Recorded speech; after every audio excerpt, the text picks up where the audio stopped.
हाँ तो भाई, क्या हालचाल है आप सभी लोगों के। फर्स्ट ग्रेड के क्या बोलते हैं उसको, पेपर वन में आपका स्वागत है, जिसके अंदर आपको स्कूल लेक्चरर बनाया जाएगा। और उसका ही हम आज एक क्या करते हैं, सिलेबस का इंट्रो देखते हैं, कैसे क्या सिलेबस में क्या चीजें पूछी जाती है और आपका सिलेक्शन कैसे हो जाएगा, उसको इंश्योर करने के तरीके देखेंगे आज। और अगर आप पढ़ते हैं ढंग से थोड़ा बहुत भी, तो मैंने सुना है ऐसा कुछ कि बायोलॉजी के अंदर क्या सीटें खाली जाती है फर्स्ट ग्रेड की। किसके लिए छोड़ते हो सीटें आप लोग? और अगर वो सीटें खाली जाती है तो क्यों ना वो सीट जो इस क्या बोलते हैं कोर्स से जुड़े हुए लोग हैं वो तो पकड़ो कम से कम। आपके लिए कोई सीट खाली छोड़ के जा रहा है, आपको क्या करना है, खाली उतनी सी एनर्जी लगानी है जिससे आपका काम हो जाए उस सीट को पकड़ने का, है ना। तो हम आज देखेंगे कि सिलेबस क्या है पेपर फर्स्ट का, इसको कैसे टैकल करना है, इसमें कितने क्या क्वेश्चन आते हैं और किससे आपका भला होगा किससे आपका भला नहीं होगा। तो वो सारी की सारी बातें हम करेंगे। एक बार के लिए आप इस चीज को एक हल्का सा नजर से निकालिए।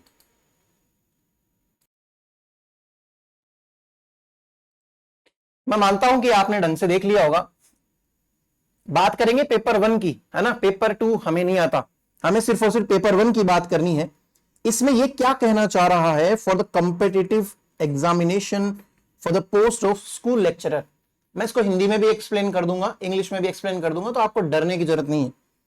देखो ये क्या कह रहा है कि आपके टोटल 150 मार्क्स का क्या आएगा, पेपर आएगा भाई, जिसमें से आपको कितने लाने हैं वो मैं बताता हूं आपको। इस पेपर में जो भी आप पेपर देने जाओगे, पेपर वन जिसको कहते हैं, उसके अंदर 150 नंबर के आपको सवाल जवाब किए जाएंगे, जिसमें से आप जितना अच्छा करोगे उतना ही आपके लिए भला है।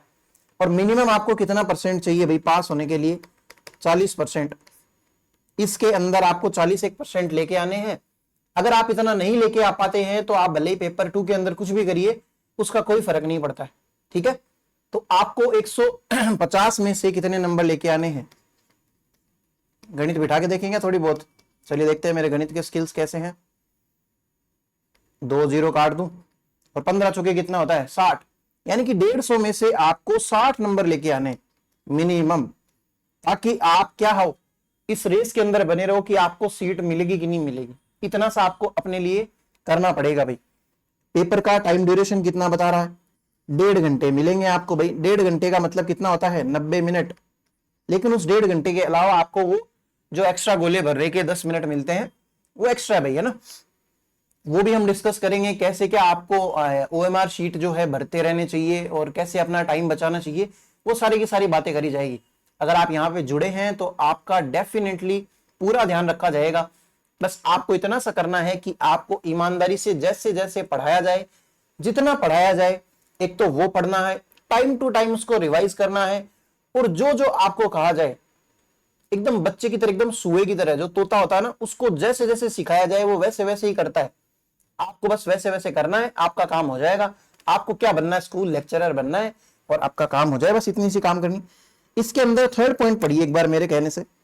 इसके अंदर यह कहना चाह रहा है कि the question paper will carry 75 questions of multiple choices, यानी कि एबीसीडी आएगी, ए ब स द आएंगी।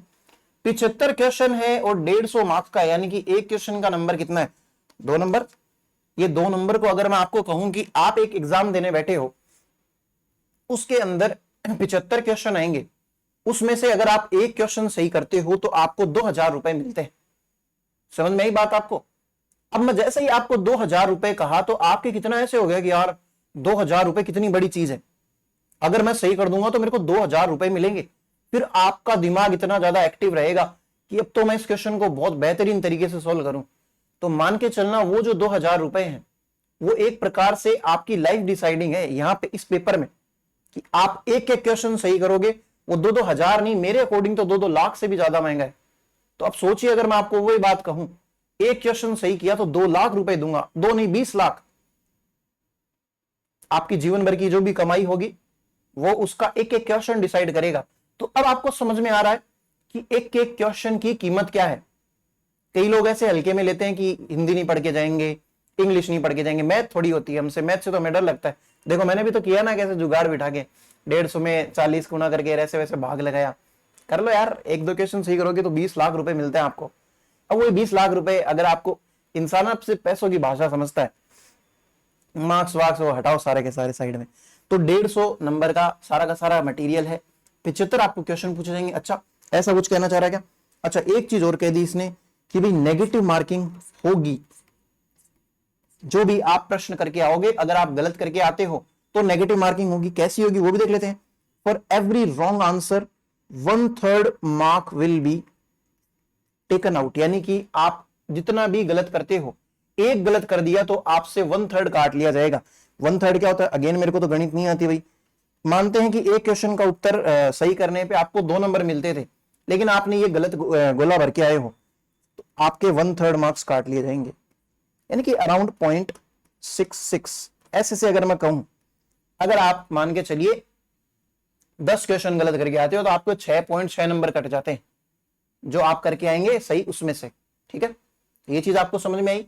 तो अगर मैं ये कहूं आपको कि आपको एक क्वेश्चन के 20 लाख रुपए मिलते हैं सही करने पे, लेकिन अगर आप एक क्वेश्चन गलत करके आते हो तो आपको 6,66,000 रुपए देने पड़ जाएंगे। तो अब आपको गणित समझ में आ रही है क्या कहना चाह रहा हूं कि एक क्वेश्चन सही करने की कीमत क्या है, क्या मिलेगा आपको, सोचो। और अगर आप एक गलत करके आ जाते हो तो आपको क्या चुकाना पड़ेगा, उसको अपनी लाइफ से इवेल्युएट कीजिए, एक बार थोड़ा सा समझिए, है ना। पैसों की भाषा से ही समझिए, भले ही कैसे भी समझिए, आपको बात समझ में आनी चाहिए। अब और बात करते हैं, पेपर में क्या होगा भाई? आपसे आपकी बुआ का नाम पूछा जाएगा या फिर आपको आपके हालचाल पूछे जाएंगे, क्या पूछा जाएगा वो बताना चाह रहा है। ये पेपर में क्या होगा वो चीज, है ना। पेपर में क्या होगा? सबसे पहले पेपर में आपको दिखेगी हिस्ट्री ऑफ राजस्थान, राजस्थान का इतिहास, जो कि आपको ऊपर अपने नाम पे दिख भी रहा होगा कि राजस्थान की हिस्ट्री की बात करेगा ये। तो राजस्थान की हिस्ट्री के अंदर क्या आता है? मॉडर्न हिस्ट्री भी आती है, आधुनिक इतिहास जो आता है वो आता है, मध्यकालीन इतिहास आता है जिसको मिडाइवल हिस्ट्री कहते हो, और उसके अलावा क्या आता है वो अभी मैं ऊपर डिस्कस भी करूंगा। तो ज्यादा इतना मैं बताना नहीं चाह रहा अभी। हिस्ट्री ऑफ राजस्थान के अंदर ये है कि भाई राजस्थान के अंदर क्या क्या घटा है, वो राजस्थान के एरिया से रिलेटेड बात करनी है हमें। फिर इसके अलावा इंडियन हिस्ट्री, इंडियन हिस्ट्री में भी आपको पूरी इंडियन हिस्ट्री नहीं पूछा जा रहा, लेकिन एक बार आप बात समझना, 75 नंबर के 75 क्वेश्चन पूछे जाएंगे, 75 से ज्यादा नहीं पूछ सकते। 75 क्वेश्चन दे दिया आपके, ऐसे कि भाई नावड़ नहीं रहते, क्वेश्चन ज्यादा करने पड़ गए हमें सिलेबस भी बहुत सारा था, सिलेबस बहुत भयंकर है, उसमें से अगर 75 क्वेश्चन ही बनाने हैं तो बहुत गिने चुने क्वेश्चन ही पूछेगा, पहली बात। और इंडियन हिस्ट्री तो बहुत वास्ट है, वास्ट का मतलब वो वाला वेस्ट नहीं समझना है हमें, है ना। वेस्ट तो उनके लिए जो नहीं पढ़ते हैं, वास्ट है, बहुत वृहद है। उस वृहद में से ये कुछ ना कुछ स्पेसिफिक चुनेगा ताकि आप पढ़ भी पाओ, क्योंकि आपको सब्जेक्ट भी पढ़ना है। अब आप बायोलॉजी से हो तो आपको बहुत कुछ पढ़ना पड़ेगा, ऐसी थोड़ी है। जूलॉजी पढ़नी पड़ेगी, बॉटनी पढ़नी पड़ेगी फर्स्ट ग्रेड के अंदर, ठीक है। तो ये वेस्ट नहीं है भैया, आपके लिए वास्ट है। तो इसके अंदर सिर्फ और सिर्फ लिमिटेड कंटेंट पूछा जाएगा। इंडियन हिस्ट्री के अंदर क्या आएगा? विद स्पेशल इंफेसिस, इंफेसिस का मतलब जोर, है ना, स्ट्रेस देना किसी चीज पे। किस चीज पे? Indian national movement. Indian national movement क्या होता है वो भी देखेंगे हम, कि इंडियन नेशनल मूवमेंट का मतलब ये कि नाम से देखिए, भारतीय या फिर इंडियन का इसको हटाइए, राष्ट्रीय आंदोलन, इतना सा देखिए। राष्ट्रीय आंदोलन किस चीज के लिए किया गया था? ये किया गया था अंग्रेजों को भगाने के लिए, हमें आजादी प्राप्त करने के लिए। यानी कि मोटा मोटी मैं बात कहूं तो ये आधुनिक इतिहास की बात करेगा, और उसमें भी किस चीज की बात करेगा, अभी ऊपर चलेंगे थोड़ी देर में, तब देखते हैं। फिर उसके बाद में मेंटल एबिलिटी देखा जाएगा कि आप कितने इंटेलिजेंट हो, आप किसी चीज की रीजनिंग समझते हो कि नहीं समझते हो, इशारों में आपको बातें समझ में आती है कि नहीं आती है, वो सारी की सारी चीजें इसमें डिस्कस होती है। मेंटल एबिलिटी टेस्ट इसको कहते हैं, ठीक है। इसके अलावा स्टैटिस्टिक्स सेकेंडरी लेवल का आएगा भाई, 10th लेवल तक की स्टैटिस्टिक्स आएगी। स्टैटिस्टिक्स किसको कहते हैं वो भी देखेंगे। इसके अलावा मैथमेटिक्स आती है, वो भी सेकेंडरी लेवल की है। गणित, जिस गणित से आप भागते थे बचपन में क्या पूरी 10th क्लास तक भागे थे, फिर आपने क्या कर लिया, आप तो बायोलॉजी वाले हो तो आपको तो मैं क्या ही मजे उड़ाऊं आपके, तो आपने तो भाई फिजिक्स पढ़ी होगी, है ना, और केमिस्ट्री भी पढ़ी होगी, उसके अंदर आपने बढ़िया बढ़िया नंबर भी लेके आए होंगे, तो आप तो कहाँ डरते होंगे ना से स्टैटिस्टिक्स और ये मैथमेटिक्स जैसी छोटी मोटी चीजों से आप नहीं डरते, मुझे पता है। इसके अलावा मैं एक सेकंड के लिए हट जाऊं स्लाइड से, क्योंकि मेरे पीछे आ रही है लैंग्वेज। लैंग्वेज के अंदर ये क्या पूछेगा आपसे?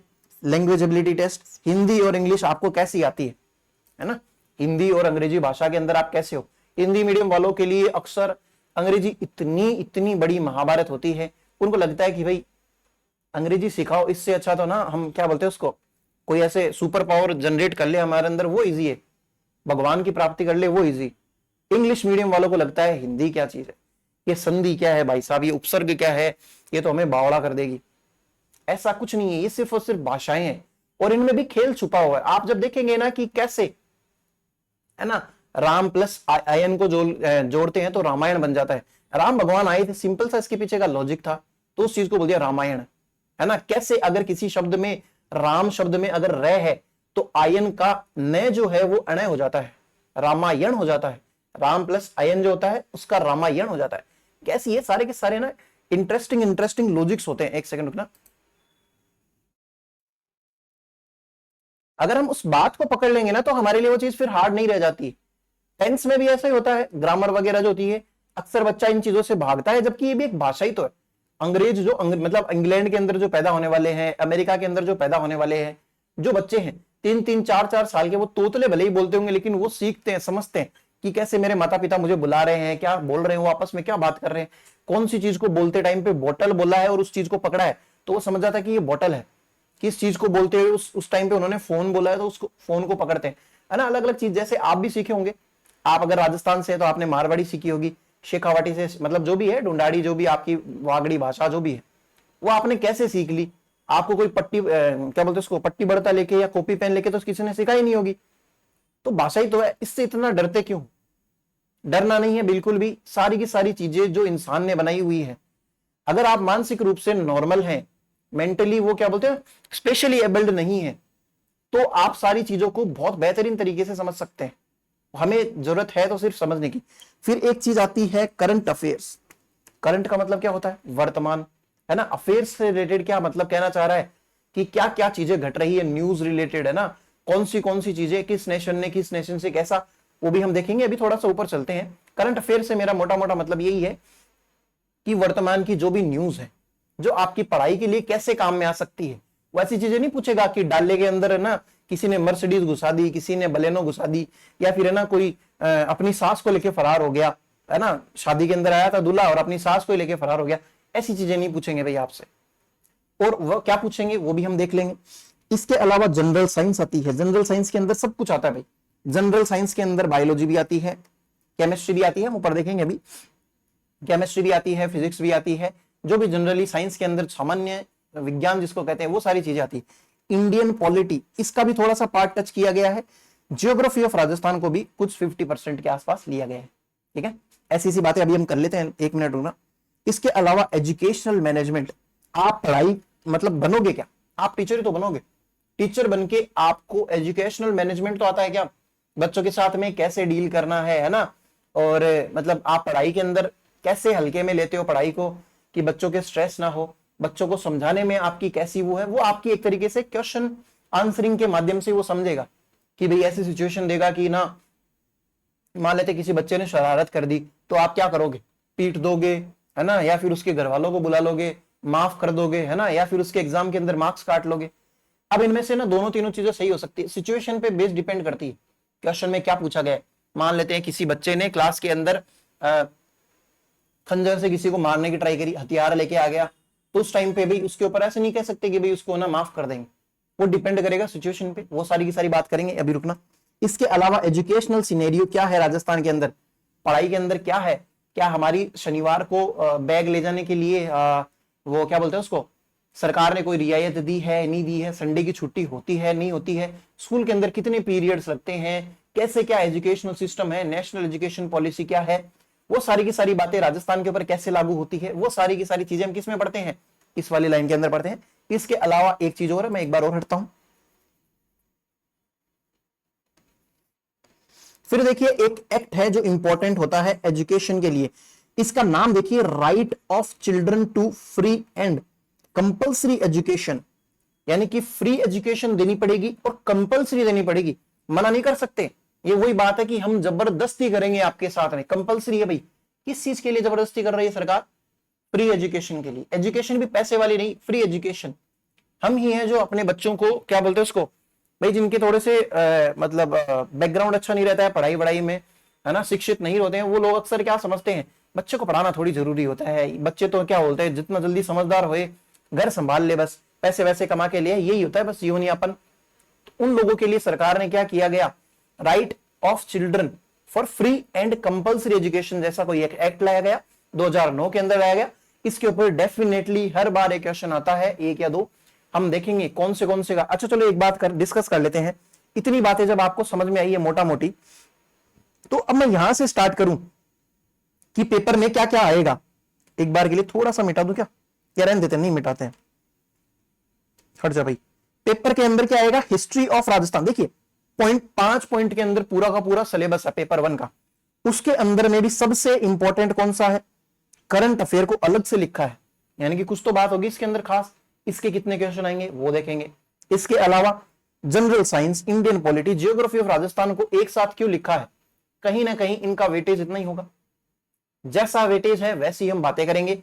और ऊपर हमारा जो भी सिलेबस होगा उसके ओरिएंटेड हम पूरा का पूरा सिलेबस ढंग से पढ़ लेंगे, कैसे क्या पढ़ना है वो सारी चीजें देखेंगे, ठीक है।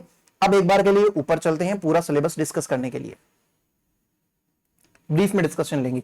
राजस्थान पब्लिक सर्विस कमीशन, ये आपका राजस्थान का आरपीएससी है जो आपको सिलेक्शन देगा, मतलब आपकी एग्जाम कंडक्ट कराता है, जॉब तो आपको गवर्नमेंट ही देती है, ठीक है। सिलेबस फॉर एग्जामिनेशन किस चीज की है, फर्स्ट ग्रेड का पेपर 1 है जो हम डिस्कस करने वाले हैं। इसके अंदर सबसे पहले क्या है, नाम क्या है इस पेपर का, general awareness and general studies. General बातें करनी है आपको, किसी में भी पीएचडी हासिल नहीं करनी है, ये इस पेपर के नाम से समझ में आती है हमें बात, ठीक है। इसके अंदर क्या दे रखा है, सबसे पहले history of Rajasthan and Indian history, इन दोनों की बात करेगा। इंडियन हिस्ट्री के अंदर तो ये कुछ ने स्पेशल इंफेसिस देगा, इंडियन नेशनल मूवमेंट ऊपर नीचे देख के आए थे हम अभी 5 पॉइंट्स के अंदर जो बटा हुआ सिलेबस है। चलिए बात करते हैं, भाई हट जाओ।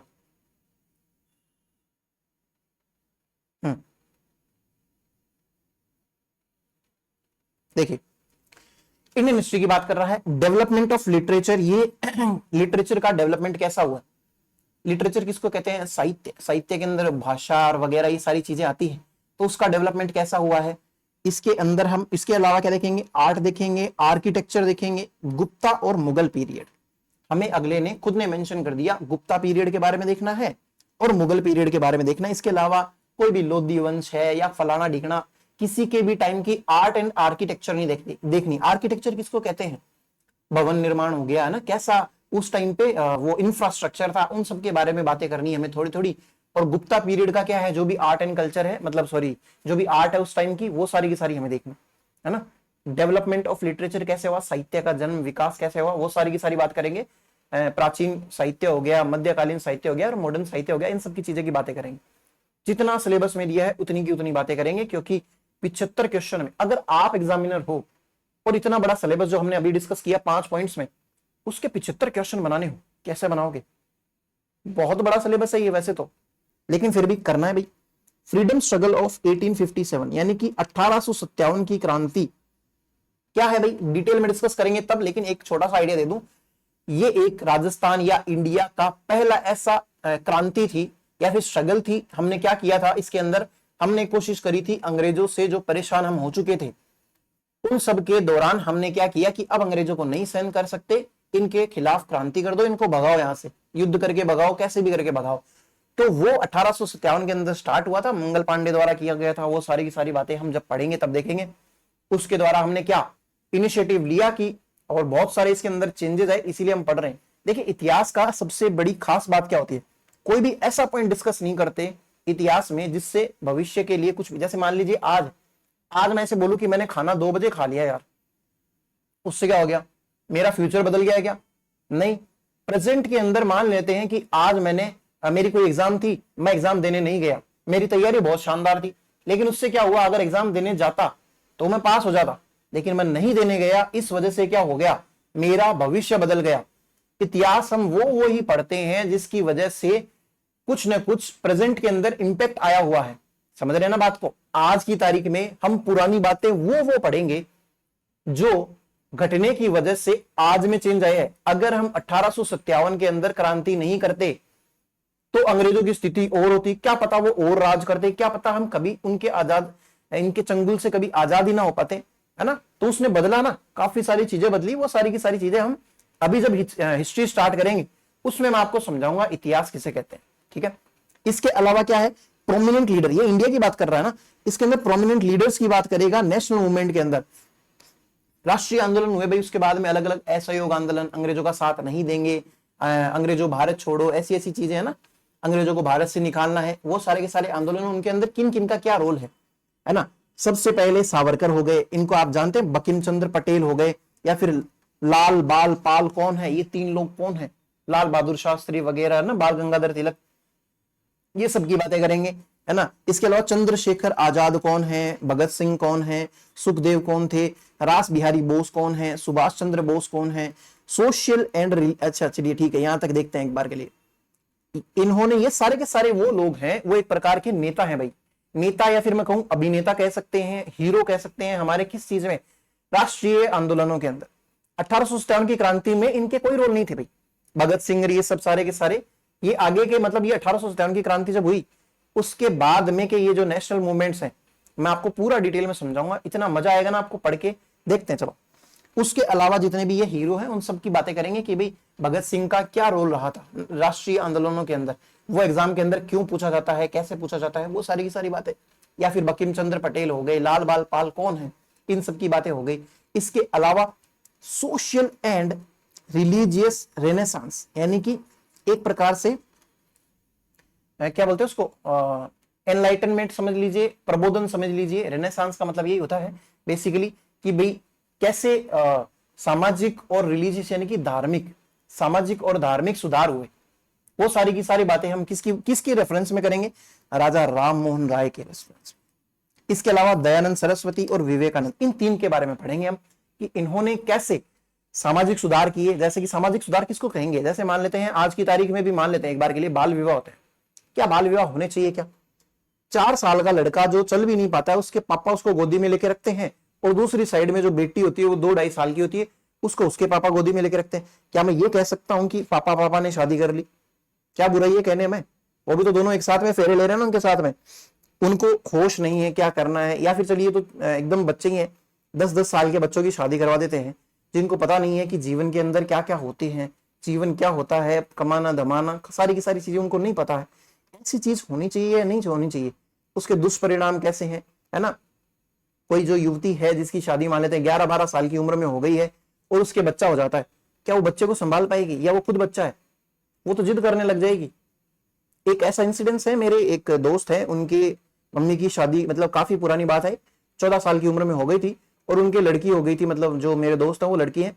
तो वो ऐसे बताते हैं कि ना मेरी मम्मी कई बार ऐसे जिद कर जाती थी, वो 16 साल की उम्र में उनके वो हो गई थी कि भाई है ना, मेरे को तो इससे कोई मतलब नहीं है, मेरे को ना क्या बोलते हैं उसको, मतलब नेगेटिव सेंस में नहीं, मतलब छोटे बच्चे जैसे जिद करते हैं ना कि भाई जैसे मान लेते हैं मैं मेरे भाई के लिए जिद करूं, मेरा छोटा भाई है उसके साथ में मैं, नहीं भाई इसको नहीं चीज, इसको चीज दिलाई तो मेरे को भी दिलाओ। तो उस टाइप से उनकी मम्मी ने उनके लिए जिद करी थी कि भाई इसको ये प्रिविलेज मिला है, इसको ये मतलब सुविधा मिली है तो मेरे को भी दिलाओ, ऐसे वैसे करके जिद कर ली थी। तो मतलब तो वो चीज का विरोध होना जरूरी है ना। तो वही सब विरोध करे थे राजा राम मोहन राय ने, या फिर दयानंद सरस्वती ने क्या किया था, विवेकानंद ने क्या क्या करे थे, वो सारी की सारी चीजें हम पढ़ेंगे। धार्मिक रूप से क्या किया था, समाज को सुधारने के लिए क्या क्या किया था, वो सारी की सारी बातें हम किसमें करेंगे, सोशल एंड रिलीजियस रेनेसांस के अंदर बात करेंगे। ठीक है, इसको रेनेसां बोलते हैं, रेनेसेंस बोलते हैं, पता नहीं, जैसे जिसको जो जचती है वो बोल लो। फिर नेशनल मूवमेंट देखेंगे, किसके स्पेशल रेफरेंस में, महात्मा गांधी, इनका क्या रोल था। भारत छोड़ो, अंग्रेजों भारत छोड़ो हो गए, असहयोग आंदोलन हो गए, दांडी यात्रा हो गई, वो सारी की सारी बातें किन्होंने करी थी, गांधी जी ने करी थी, जिसके बारे में पढ़ना बहुत जरूरी है। तो गांधी के बारे में पढ़ना है, जवाहरलाल नेहरू के बारे में पढ़ना है, वल्लभ भाई पटेल कौन है, सरदार वल्लभ भाई पटेल, है ना, इनका क्या रोल है, इनके बारे में पढ़ेंगे। फिर मौलाना आजाद कौन है, मौलाना आजाद कौन है भाई, अब्दुल कलाम है क्या ये, या कोई और है, वो सारी की सारी बात करेंगे। भीमराव अंबेडकर जो है हमारे संविधान के निर्माता, इस देश को अगर किसी ने बनाया है, इतना विचित्र और इतना शानदार जो संविधान लिखा है, इसके अंदर अगर किसी का सबसे मेन रोल रहा है तो वो है हमारे बाबा भीमराव अंबेडकर, है ना। इन्होंने न केवल जो नीचे तबके के लोग हैं, है ना, जिनके साथ में क्या बोलते उसको, दुर्व्यवहार हुआ है, जिनको हमेशा वही करा गया, क्या बोलते उसको, नीची नजरों से देखा गया, गलत, उनका ही नहीं, बड़े से बड़े तबके के लोगों को भी अपने अधिकार मिल जाए, वो सारी की सारी बातें करी है। तो देश के सभी नागरिकों को समान दृष्टि से देखते हुए और जो पिछड़े हुए लोग हैं उनका भी फायदा देखते हुए इन्होंने इतना बेहतरीन जो संविधान बनाया है उसकी भी हम बात करेंगे इसमें। इसके अलावा एंशिएंट कल्चर देखेंगे, ये राजस्थान से रिलेटेड भी, ancient culture and civilization of Rajasthan, Kalibanga पढ़नी है, आहड़ पढ़नी है, गणेश्वर पढ़नी है और बैराट पढ़नी है। मेरा तो ये कहना है कि इसके अलावा जो थोड़ी बहुत इंपॉर्टेंट और है वो भी मैं आपको पढ़ा दूंगा, आपका नुकसान नहीं होने दूंगा बिल्कुल भी। इंपॉर्टेंट सारी पढ़ लेंगे, ऐसे तो लाखों हजारों में, है ना। इसके अलावा और बात कर लेते हैं।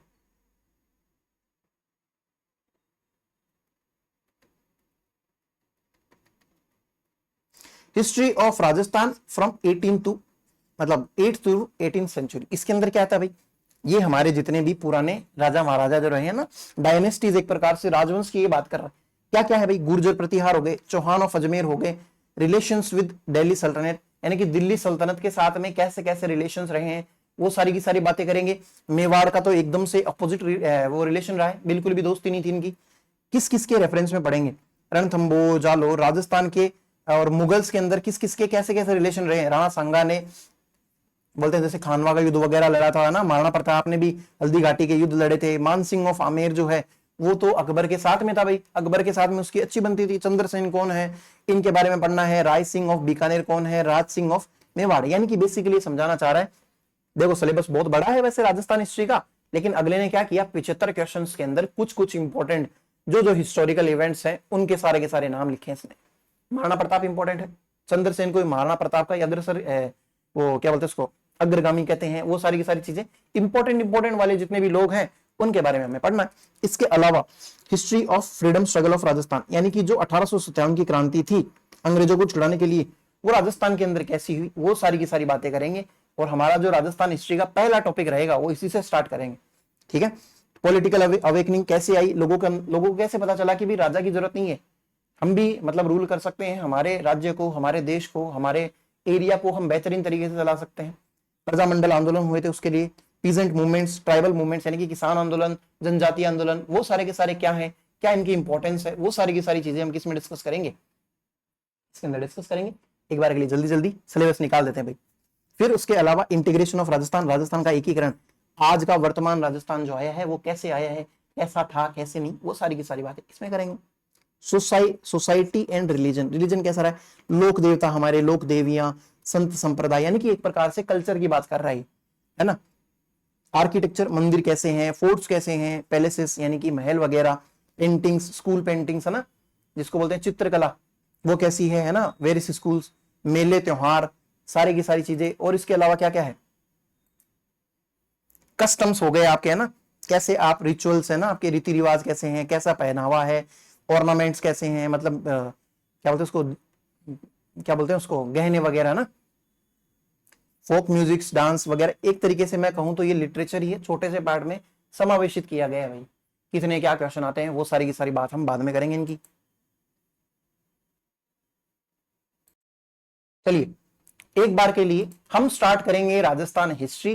देखिए और पूरा जब डिस्कस कर ही रहे हैं तो एक बार मोटा मोटी मैं आपको आइडिया दे देता हूं कि आपके सिलेबस में क्या क्या हो रहा था। वैसे तो हमने फर्स्ट जो स्लाइड ली थी उसके अंदर यही देखा था, देखते हैं चलिए।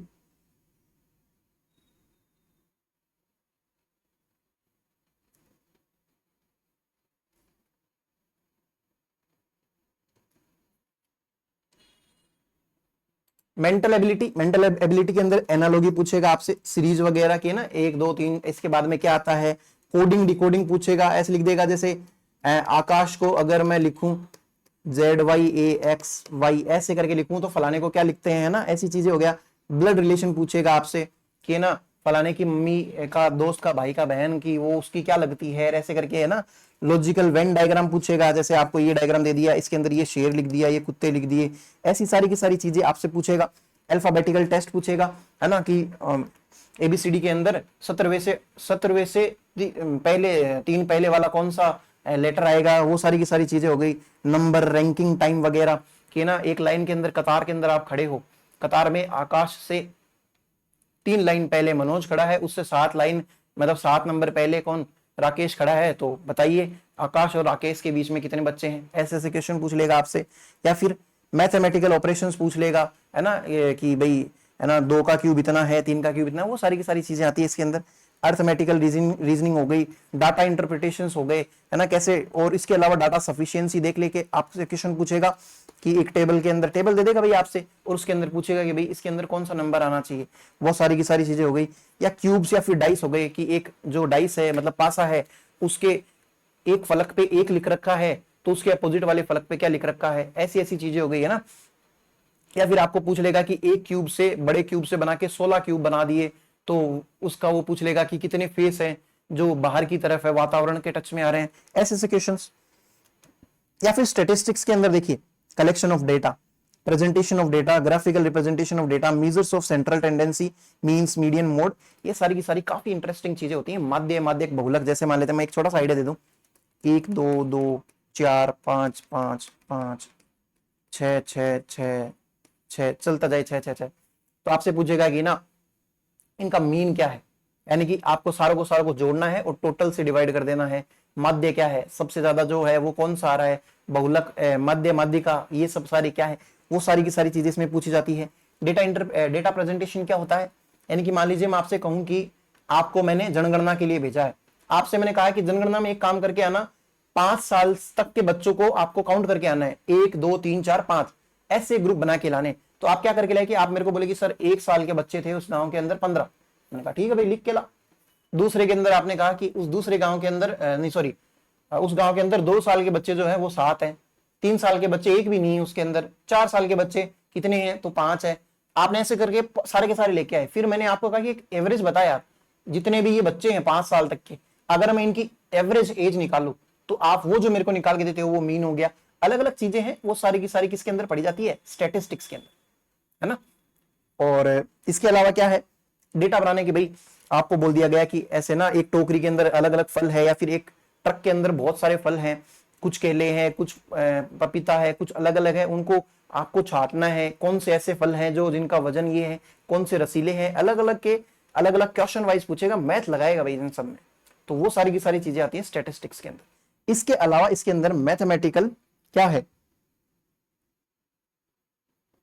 पूरी की पूरी मैथ्स है ना।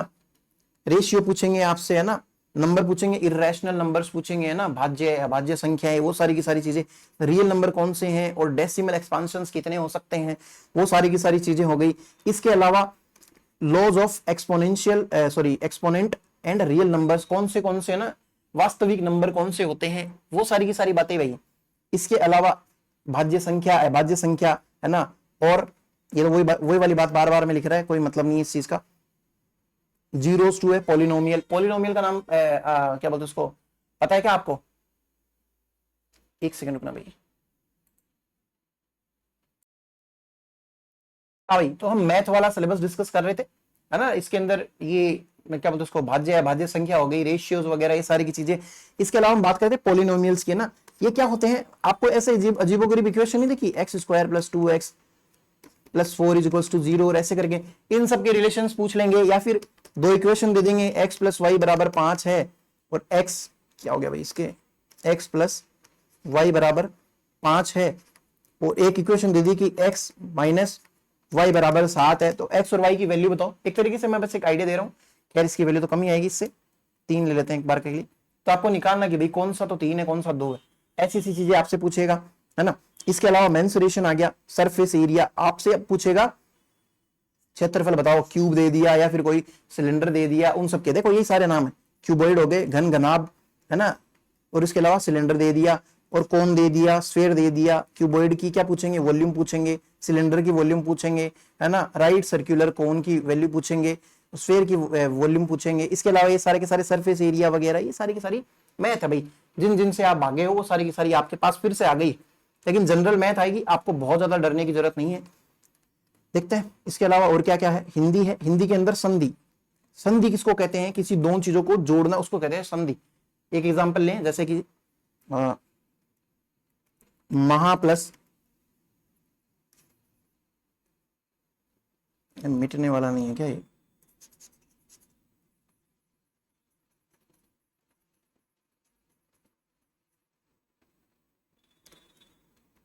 जैसे लेते हैं हिम प्लस आलय, इनको जोड़ने से क्या बनता है शब्द हिमालय, ये हो गया इस चीज को संधि करना, किसी चीज की संधि हुई है, दो शब्दों को जोड़ा गया है और उनसे एक सार्थक शब्द बना है जिसका नाम क्या है, हिमालय। अब अगर हिमालय को ही तोड़ना हो कि हिमालय में कौन से दो मूल शब्द हैं, समझ में आ रही बात। मूल शब्द क्या था, हिम, हिम का भी एक अलग से सिग्निफिकेंस है, एक अर्थ है, आलय का भी एक अलग से अर्थ है, उन दोनों को जोड़ने से एक नया ही अर्थ वाला शब्द बना है, उस चीज को तो बोलते हैं संधि। इसके अलावा संधि विच्छेद, यानी कि उस जो एक शब्द में जो एकदम नेचुरल वर्ड तो नहीं था, किसी दो के मिलने से बना है, उसको जब अलग किया जाए तब दो सार्थक शब्द बने, उस चीज को बोलते हैं, उस प्रोसेस को बोलते हैं संधि विच्छेद। एक प्रकार से समझ में आ रहा है ना आपको, तोड़ना, टुकड़ों में बांटना, उस चीज को क्या बोल देंगे, संधि विच्छेद। तो ऐसी चीजें आती है इसके अंदर। बेसिकली बहुत सिंपल क्वेश्चन पूछते हैं, बहुत ज्यादा हार्ड नहीं पूछते हैं, फिर भी पढ़ना तो पड़ेगा। उपसर्ग क्या होते हैं, प्रत्यय क्या होते हैं, जैसे मान लेते हैं ना,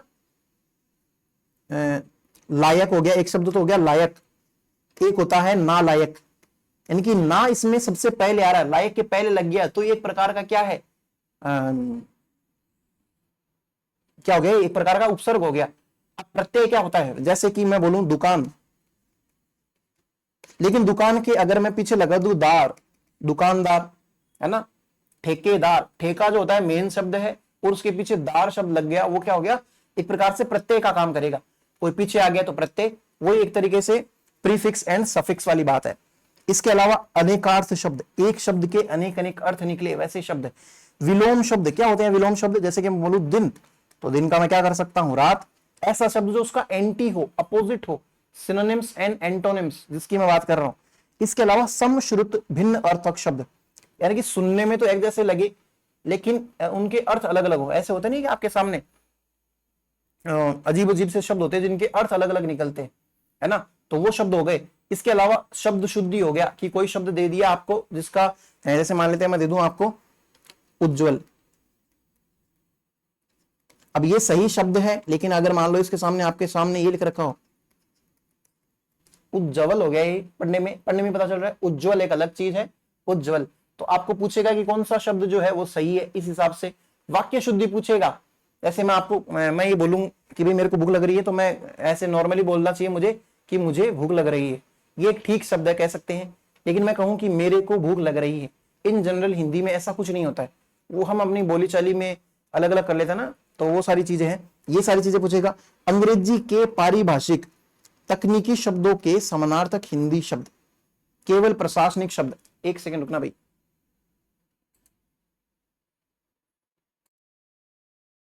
हाँ भाई, तो हम क्या बात कर रहे थे हिंदी लैंग्वेज की बात कर रहे थे। संधि, संधि विच्छेद हो गया, उपसर्ग प्रत्यय हो गया, अनेकार्थ शब्दार्थ है, ये सारी की सारी बातें। समश्रुत भिन्नार्थक शब्द, शब्द शुद्धि, है ना, वाक्य शुद्धि। इसके अलावा वो अंग्रेजी शब्द वाली की बात करी थी। जैसे कि एक तरीके से समझिए ना कि ये प्रशासनिक शब्द की बात कर रहा है, यानी कि जैसे मान लेते हैं पॉलिसी होता है, पॉलिसी वर्ड, भाई इसकी क्या दिक्कत है, चलिए दूसरी जगह लिखता हूं, पॉलिसी,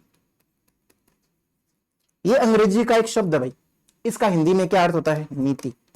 ऐसी चीजें आपसे पूछेगा, एक प्रकार से आपसे मीनिंग्स पूछ रहा है जो आप बचपन में करते थे, एक दूसरे से पूछते थे, वो सारी की सारी चीज होगी इसमें। इंग्लिश के अंदर क्या आएगा, टेंस आएगी, कैसे वाक्य बनते हैं, वो सारी की सारी बातें, सीक्वेंस क्या होता है टेंसेस का, सारे के सारे वो चीजें। इसके अलावा voice, active and passive voice, है ना, मैं बोलूं कि मैंने गिफ्ट दिया, मैंने मेरे दोस्त को गिफ्ट दिया, जैसे मेरा नाम आकाश है और मैंने विमल को गिफ्ट दिया, तो मैं बोलूंगा कि मैंने विमल को गिफ्ट दिया था। ये बात हो गई एक्टिव बात कि मैंने ये काम किया है। अगर इसी चीज को पैसिव में लिखना हो तो वो कैसे लिखेंगे, वो बोलेंगे कि भाई आकाश के द्वारा विमल को गिफ्ट दिया गया। समझ में बात में फर्क है ना कि भाई दिया गया वो काम हुआ है, मतलब ऐसे एक प्रकार से आलसी सा शब्द, समझ रहे हो ना यहाँ पे। या फिर मैं बोलूं कि देसी लैंग्वेज में समझाना की कोशिश कर रहा हूं, मैं बोलूं कि भाई मैंने विमल को गिफ्ट दिया था, ये क्या चीज हो गई, एक्टिव बात हो गई एक प्रकार से। और दूसरी तरफ मैं बोलूं कि भाई कोई और समझाए आपको बात, तीसरा व्यक्ति बता रहा हूं, मैंने जो किया मैं बता रहा हूं, वो हो गया एक्टिव एक तरीके से। कोई तीसरा बता रहा हो कि भाई विमल को आकाश के द्वारा गिफ्ट दिया गया था, या फिर आकाश ने विमल को गिफ्ट दिया था, वो सारी की सारी बातें किसमें आएगी, इन सब में। नरेशन हो गया, डायरेक्ट इनडायरेक्ट हो गया, या फिर आर्टिकल्स क्या होते हैं, डिटर्मिनर्स क्या होते हैं, वो सारी बात करेंगे हम इसमें। यूज ऑफ प्रीपोजिशंस क्या हो गए, है ना, देयर, इटर वगैरह, वो सारी की सारी चीजें हो गई। Correction of sentences including subject verb agreement, यानी कि सेंटेंस दिया जाएगा एकदम गलत सलत सा, आपको वो सही करना है।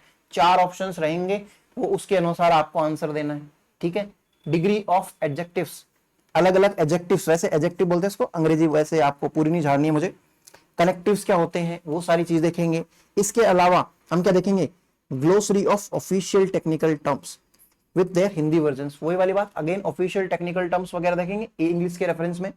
इसके अलावा एंटोनिम्स एंड सिनोनिम्स, यानी कि विलोम शब्द और पर्यायवाची, इन सब की बात करेगा। और forming of new words by using prefix and suffixes, ये अंग्रेजी सिखा रहा आपको कि नए शब्द कैसे बनाए जा सकते हैं। कि भाई आपको दिया जाएगा, जैसे मैं बोल दूं कि नालायक शब्द बनाया था, आपको बनाया, मैं बोलूंगा कि ना शब्द से ही एक और शब्द बनाओ, तो आप क्या बनाएंगे, नाजायज बना दिया, तो मैं कहूंगा बहुत बढ़िया, आपको मिलते हैं 2 नंबर, है ना। या फिर मैं कोई प्रत्यय दे दूं, दार से कुछ और बनाओ ना यार, दुकानदार बढ़िया नहीं लग रहा, तो आप मालदार बना दिए, देनदार बना दिए, है ना, जागीरदार बना दिया, तो मैं आपको बोलूंगा वाह यार 2 नंबर लो। तो उस हिसाब से आपको काम करने, और आरपीएससी वाले भी आपको 2 नंबर देंगे। और इसके अलावा वर्ड्स ऑफन कंफ्यूज्ड, कौन से शब्द है जिन संस्कृत भिन्नार्थक समझ लो एक तरीके से, वो सारी की सारी बातें करेगा। इसके अलावा करंट अफेयर्स, करंट अफेयर्स के अंदर कुछ कुछ देखो, एक चीज देखो, ये कितनी अजीब और गरीब चीज है। करंट अफेयर्स के अंदर क्या सिलेबस में डाल रखा है, 2011 की राजस्थान और इंडिया की जनगणना। अब तक पूछ रहे 2025 आ गया है और 2011 की जनगणना पूछ रहे हैं। इनके घिसे पीटे कुछ एक डेटा होते हैं, वो पढ़ने होते हैं। बेसिकली तो हम इनको ज्योग्राफी के अंदर पढ़ते हैं, बाकी यहाँ पे पढ़ लेंगे। करंट अफेयर जैसी चीज क्या है इसके अंदर, वर्तमान जैसा तो मुझे कुछ लग नहीं रहा। Current programmes of development in India with reference to Rajasthan, हमें सिर्फ और सिर्फ राजस्थान जिसमें इंक्लूड हो, जैसे मान लेते हैं प्रधानमंत्री जी की कोई योजना है, भारतमाला योजना है, तो उसके अंदर कौन सी सड़कें जोड़नी है, कहां से जोड़नी है, राजस्थान के रेफरेंस में देखनी। हमें यूपी बिहार से क्या मतलब है, हमारा जो पेपर पूछ रहा है उसके अकॉर्डिंग चलना है, ठीक है। या फिर कोई स्कीम हो गई जो वुमेन इंपावरमेंट करती हो, है ना, आपकी दीदी योजना, है ना, उड़ान योजना, ये सारी की सारी राजस्थान के अंदर इनका क्या रोल है, वो सारी की सारी बातें करेंगे यहाँ पे। ज्यादातर जो करंट अफेयर पूछा गया है ना भाई, वो सारा का सारा पूछा गया है राजस्थान के ही रेफरेंस में, तो डरने की जरूरत नहीं है। उसके अलावा स्किल डेवलपमेंट प्रोग्राम्स हो गए, कौन से चलते हैं, है ना, जैसे एमएसएमई प्रोजेक्ट्स हो गए, लोगों को प्रशिक्षण दिया जाए कि कैसे आप लघु उद्योग खोल सको, आपको ट्रेनिंग दी जाए। जैसे हो गया, मान लेते हैं कहीं पे कोई प्रोग्राम चला, उसके अंदर सिलाई सिखाई जा रही है, तो जो महिलाएं जो होती हैं, जिनके क्या बोलते हैं, उनको पति बेलखने होते हैं, या फिर मान लेते हैं उनके साथ में कोई, है ना, दुर्घटना घटी हुई रहती है, जिनको दो रुपए कमाने हैं, लेकिन सीखना मतलब उनको आता नहीं भाई, तो उनके लिए चला दी सिलाई योजना, चला दी, सिलाई सिखा दी, उसके अंदर खाना बनाना सिखा दिया, या फिर कोई आंगनवाड़ी के अंदर लगा दे, उसके लिए ट्रेनिंग दी जाती है पहले, वो सारी की सारी चीजें। एक सेकंड रुकना, तो वो आपसे पूछा जाएगा इन सब में। Renewable energy resources and their potential in India, ये वैसे देखा जाए ना चीज, ये किस चीज की, ज्योग्राफी की, लेकिन यहां दे देने से इनका क्या पर्पज है कि रिन्यूएबल एनर्जी के अंदर राजस्थान के अंदर इस टाइम पे क्या हो रहा है, इंडिया में इस टाइम पे क्या हो रहा है, रिन्यूएबल एनर्जी क्या होती है वो बताइए मुझे। तो ऐसी एनर्जी जिसका नवीनीकरण किया जाए उसको कहते हैं रिन्यूएबल एनर्जी, यानी कि सौर ऊर्जा समझ लीजिए भाई। ये सारी की सारी बातें हम उसमें कर लेंगे करंट अफेयर के अंदर। Health and hygiene schemes in Rajasthan, नहाना धोना कैसे, वो बातें नहीं कि भाई पुअर हेल्थ है किसी की, प्रोटीन डाइट कम मिल रही है किसी एरिया के अंदर, जैसे नागौर के अंदर कुबड़ पट्टी बांका पट्टी है, तो वहां के लोगों के लिए फ्लोराइड कैसे कम किया जाए, उससे रिलेटेड अगर सरकार ने कोई योजना बता दी तो वो पढ़नी पड़ेगी भाई। ऐसी सारी चीजें किसके अंदर दे रखी है, करंट अफेयर्स के अंदर दे रखी है। अभी रुको, खत्म नहीं हुआ। पेंडेमिक एंड इट्स मैनेजमेंट, यानी कि कोई आपदा आ गई और उसका मैनेजमेंट कैसे किया सरकार ने, वो सारी की सारी बातें हो गई। Space programmes of India, India के कौन से इसरो ने कौन से प्रोग्राम चलाए हैं भाई, बहुत भारी चीज है ये, बहुत भारी भरकम चीज है। इसको एक छोटे से नाम में लिख दिया, क्वेश्चन आएगा एक, मुश्किल से या 2 आ जाएंगे मान लेते हैं, लेकिन पढ़ना पड़ेगा बहुत सारा टेक्निकल टर्म्स जाननी पड़ेगी। पीएसएलवी क्या है, जीएसएलवी क्या है ना, एनएसएलवी क्या है, ये सारी की सारी लॉन्चिंग व्हीकल्स क्या होते हैं, है ना, प्रोपल्शन क्या होता है ना, सॉलिड फ्यूल, लिक्विड फ्यूल, ऐसे तो बहुत कुछ है स्पेस के अंदर जो होता है, वो सारी की सारी एक्टिविटीज। एटॉमिक एनर्जी प्रोग्राम्स ये हो गए। India and the world events importance, India का वर्ल्ड के साथ में क्या है इंपॉर्टेंस, वो चीजें हो गई। Persons and places of India, जैसे मान लेते हैं किसी ने अभी हमारे जो भी है, जो नीरज चोपड़ा हो गए, उन्होंने कुछ खतरनाक किया हो तो उनकी बात हो गई। अलग अलग इंडिया के जो भी इंपॉर्टेंट लोग हैं जिन्होंने कुछ उखाड़ा है, रियल में कुछ ना कुछ बढ़िया किया है, उनके बारे में आपसे क्वेश्चन पूछे जाएंगे। इसके अलावा और क्या है, साइंस एंड टेक्नोलॉजी के अंदर क्या क्या प्रोग्राम हुए हैं वो सब पूछ लेंगे भाई, है ना, कि कहीं पे कोई सौर ऊर्जा से रिलेटेड कोई प्रोग्राम हुआ था या कोई नैनो पार्टिकल से रिलेटेड कोई प्रोग्राम हुआ था, साइंस की फील्ड के अंदर बात कर रहे हैं। टेक्नोलॉजी हो गई जैसे, है ना, नैनो रोबोटिक्स हो गई, उससे ऑपरेशंस कैसे करते हैं वो सारी बातें पूछ ली। National and international awards and prizes. अब नेशनल से क्या समझ में आता है आपको, किसी भी प्रकार के अवार्ड, भारत रत्न हो गया, है ना, पद्मश्री हो गया, भले ही फिल्म फेयर अवार्ड हो गया या कोई क्या बोलते हैं उसको, ऑस्कर हो गया, वो सारी की सारी बातें किसके अंदर आएगी, छोटे से छोटे साहित्य पुरस्कार हो गए, वो सारी चीजें किसके अंदर आती है इसमें। Latest books and authors of India, India के अंदर अभी इस टाइम पे कौन सी लेटेस्ट बुक्स है जिन्होंने हल्ला मचा दिया, वो सारी की सारी चीजें। स्पोर्ट्स एंड गेम्स, बेसिकली देखा जाए तो करंट अफेयर्स के अंदर आरपीएससी ने कोई रहम नहीं खाई है, सब कुछ पूछ लिया गया है और इनमें से जो भी क्वेश्चन बनेंगे आपको पढ़ना पड़ेगा। इस हिसाब से थोड़ा सा यहाँ पे अगर मैं कहूँ आरपीएससी का थोड़ा सा हार्ड पोर्शन अगर कोई सा है अब तक का तो वो है करंट अफेयर्स। अब बात कर लेते हैं जनरल साइंस की, तो इसके अंदर क्या आता है, एटम्स एंड मॉलिक्यूल्स, अणु एवं परमाणु, परमाणु एवं अणु, परमाणुओं के मिलने से क्या बनते हैं, अणु बनते हैं, यानी कि एटम्स के मिलने से क्या बनते हैं, मॉलिक्यूल्स बनते हैं। केमिकल रिएक्शंस एंड इक्वेशंस पूछेगा आपसे, रेडॉक्स रिएक्शन क्या होती है ना, ऑक्सीडेशन रिएक्शन, ऑक्सीकरण तथा रिडक्शन वगैरह जो होगी, ऑक्सीडेशन एंड रिडक्शन, ऐसी रिएक्शन पूछ ली जाएगी। कार्बन एंड कंपाउंड, कार्बन हो गया, फुलरिन हो गया, रबड़ हो गया, है ना, वो सारी की सारी चीजें, हीरा हो गया, ग्रेफाइट हो गया, इसके बारे में पूछा जाएगा आपसे question. Force and laws of motion, यानी कि Newton's NLM, Newton's laws of motion, है ना, न्यूटन के जो नियम है किससे रिलेटेड, मोशन से रिलेटेड, गति से रिलेटेड न्यूटन के नियम, v equals to u t plus half a t square, ये सारी की सारी चीजें है ना, s t equals to u t, वो सारे के सारे जितने भी फॉर्मूला, वर्क एंड एनर्जी हो गया, है ना, कार्य तथा ऊर्जा। तो क्या बोलते, इसके अलावा क्या टिश्यूज दे दिए, टिश्यूज किसको कहते हैं, वो टिश्यू नहीं जो आप खाना खाने के बाद में पूछते हो, मुंह पूछते हो, हाथ पूछते हो, टिश्यू यानी कि कोशिकाओं के मिलने से जो समूह से एक सिग्निफिकेंट चीज बनी है, जिसका कोई सिग्निफिकेंट फंक्शन है, उस चीज को कहते हैं टिश्यू। देखेंगे कंट्रोल एंड कोऑर्डिनेशन क्या होता है, हमारी बॉडी पे हमारा कंट्रोल कैसे है, कैसे हम समन्वय करते हैं, वो सारी की सारी चीजें। हेरिडेटरी इवोल्यूशन, जेनेटिक्स पूछ ली एक छोटी सी एक प्रकार से इसने। इसके अलावा मैनेजमेंट ऑफ नेचुरल रिसोर्सेज, प्राकृतिक जो संसाधन है उनका कैसे मैनेजमेंट किया जाना चाहिए, क्या वेस्ट कर देना चाहिए सारा का सारा, पेट्रोल कर देना चाहिए भाई आपके अकॉर्डिंग तो, है ना, क्या जितना भी न्यूक्लियर जो हमें रिसोर्स मिला है, रेडियोधर्मी जो पदार्थ मिले हैं वो सारे के सारे खत्म कर दें एक साथ ही, मजा आ जाए। प्रोटेक्शन ऑफ इन्वायरमेंट, पर्यावरण को बचाना या नहीं, क्या क्या फर्क पड़ता है पर्यावरण को। अक्सर मैं जहां जहां घूमने जाता हूँ ना, मैं खैर किसी को टोकता तो नहीं हूँ, बट मैं देखता हूँ लोग ऐसे जो भी कुछ खाते हैं, फाड़ते हैं चीजें, कचरा ऐसे फैलाते हैं जैसे भाई ये तो बेसिक सी चीज है, ये तो बेसिक मैनर्स में आती है चीज तो, है ना, तो ऐसी चीजें होती रहती है। आप भी उनमें से एक हो ना या नहीं हो। बायोडाइवर्सिटी क्या है, जैव विविधता क्या है, और इसका सस्टेनेबल डेवलपमेंट कैसे किया जा सकता है, कैसे प्रकृति को विनाश किए बिना हम भी हमारा विकास कर सकते हैं, वो सारी की सारी चीजें इसमें आती है। इसके अलावा इंडियन पॉलिटी क्या है, इंडियन पॉलिटी कहते हैं हमारे राष्ट्र की पॉलिटी, राजनीति नहीं भाई, आपको अगर कंफ्यूजन हो कि पॉलिटी को अगर आप राजनीति समझते हो ना, कैसे एक देश के ऊपर राजतंत्र है या फिर जो हमारा लोकतंत्र जो भी है वो उसके क्या नियम कायदे हैं, कैसे वो बना है, उसके अंदर किस किस का रोल रहा है, वो सारी की सारी चीजें हम पढ़ते हैं पॉलिटी के अंदर, किसका कैसा ढांचा है, जैसे लेजिस्लेचर हो गया, कार्यपालिका, न्यायपालिका, इन सबका कैसा ढांचा है, इसमें कौन कौन होते हैं, कैसे कैसे वो वर्क करते हैं। एक सेकंड रुक जाओ भैया।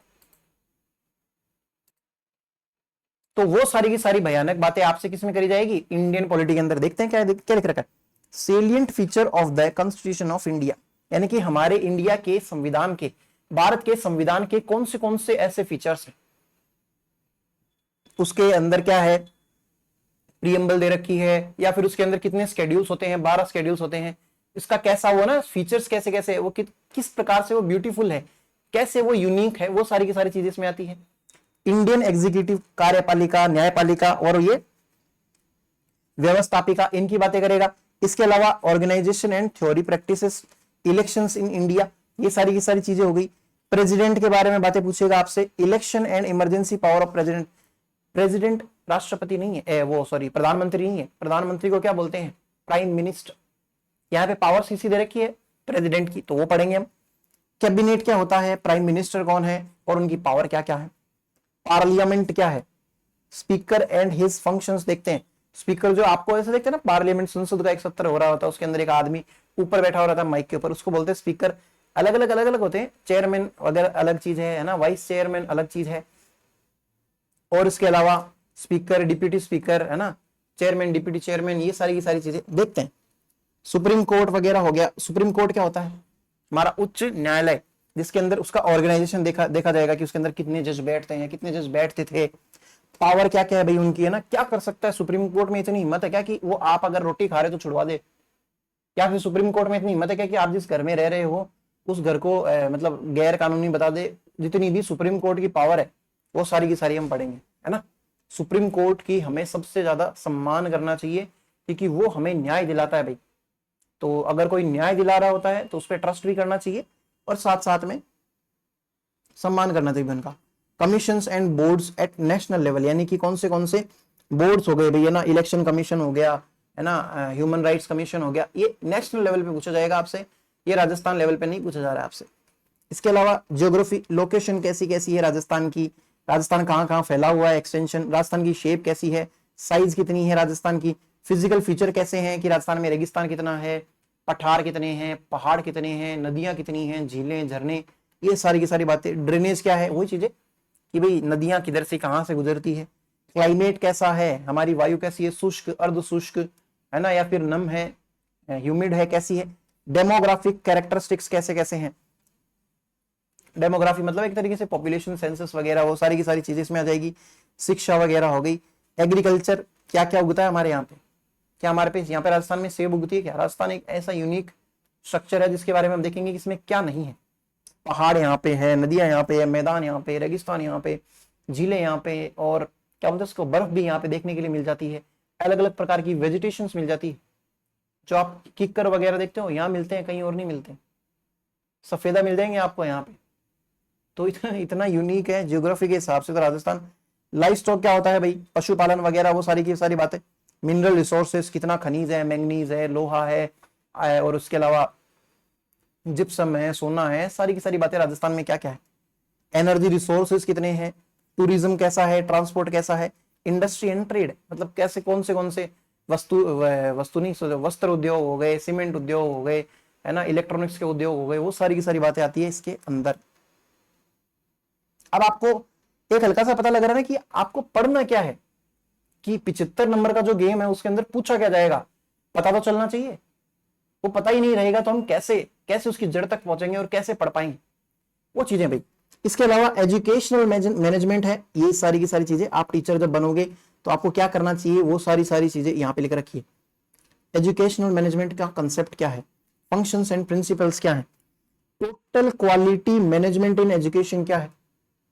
आपने बीएड करी है तो आपको पता होना चाहिए। ये सारी की सारी चीजों से अगर आप वाकिफ हो तो इसमें आप ज्यादा से ज्यादा अंक जो है अर्जित कर सकते हैं। एजुकेशनल सुपरविजन एंड इंस्पेक्शन, आपके फ्लाइंग आ जाए, आपने किसी को जबरदस्ती मुर्गा बना रखा है, या फिर आपके स्कूल के अंदर आप टीचिंग तो करानी चाहिए, चीटिंग कराते हो क्या पता, वो सारी की सारी चीजें करने ध्यान रखने के लिए आपके ऊपर सुपरविजन भी होना चाहिए। एजुकेशनल या इंस्टीट्यूशनल प्लानिंग कैसी होनी चाहिए, कैसा एक स्तर का ढांचा होना चाहिए। एक सेकंड रुकना।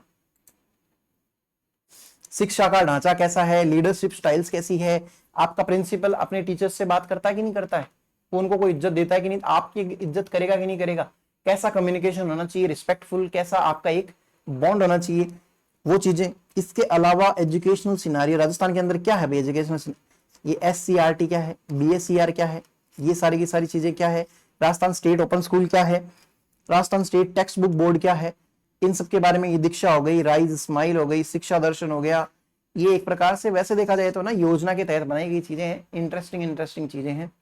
ये है आपका पूरा का पूरा, ये एक्ट के अनुसार, सॉरी इंक्लूडिंग द एक्ट, ये है आपका पूरा का पूरा सिलेबस पेपर 1 का। इतना सारा अड़ंगा सिर्फ और सिर्फ 75 क्वेश्चनों के अंदर पूछा जाएगा। तो समझ रहे हो कि पढ़ना बहुत सारा है, लेकिन इन्होंने भी आपकी थोड़ी बहुत हेल्प करी स्पेशल रेफरेंसेस दे देके। तो ये सारी की सारी बातें हैं किसकी, हमारे सिलेबस की, जिसको हम डिस्कस करेंगे नेक्स्ट क्लास से। हम राजस्थान हिस्ट्री पढ़ेंगे और तैयार रहिएगा और अपना ध्यान रखिए तब तक के लिए। हम मिलते हैं पहली क्लास से जो भी हम स्टार्ट करेंगे राजस्थान हिस्ट्री। ठीक है, थैंक यू।